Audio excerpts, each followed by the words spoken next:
Grace and peace as we continue talking about being chosen. Huh? So, I've been doing a lot of research with various Jewish theologians and trying to be sure that I'm doing justice to what we're talking about here. And there's the wonderful book from 2003, Dan Brown's Da Vinci Code. If you've read that or even seen the movie, um, this will not be a spoiler. If you haven't, don't watch the rest of this devotional.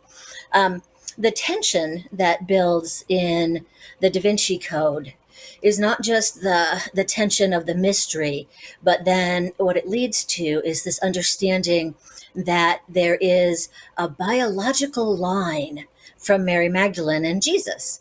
So DNA, God's DNA is in some biological line. So it is when we're saying being chosen by God. And it goes like this, right?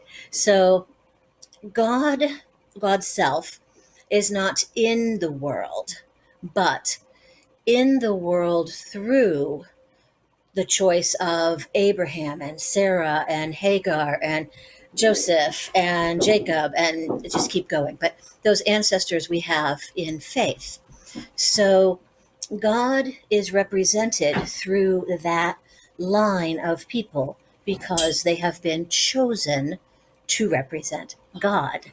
Now, if we are Christian, if we are Jewish, if we are Muslim, we're all going to just claim ancestry to that line. Abraham is our father in faith.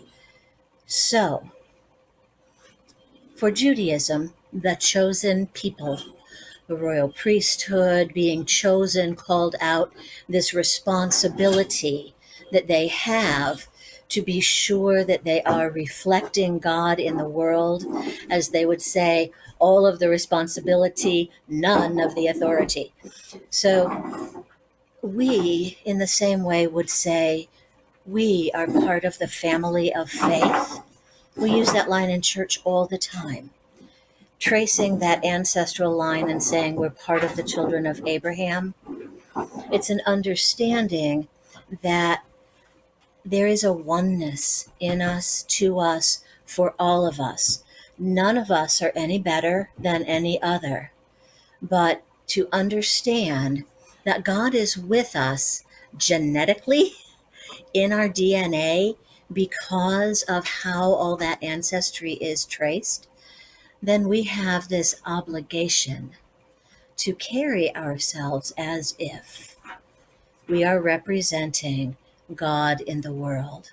We are chosen in some way, not the same as those of our Jewish brothers and sisters, but still chosen to be Christ in the world, chosen to show love in the world, chosen and responsible to be the act of kindness and prayer and hope.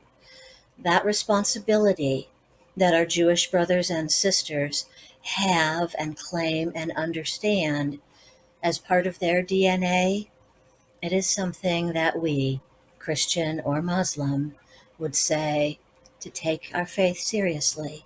We too must choose to be responsible, to reflect the light and love of God in the world.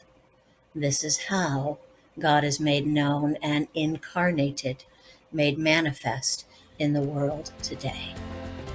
I pray that that is so for all of us. Amen.